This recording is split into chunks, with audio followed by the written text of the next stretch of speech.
Все нормальный, дорогу нормальный, шефу нормальный. Давай. Скажите, много работы у вас? Нет, нормально.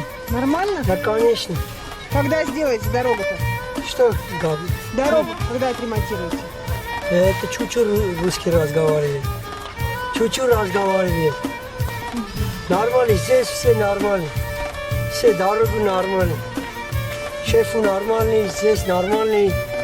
Все нормально. Все. Вы от какой организации? В какой организации? Промтехника 2. Промтехника 2. Да. Но со скольки до скольки работаете?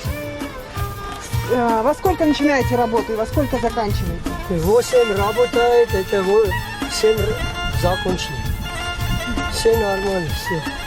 Когда все сделаете? Да, да. Зовут вас как? Рустам.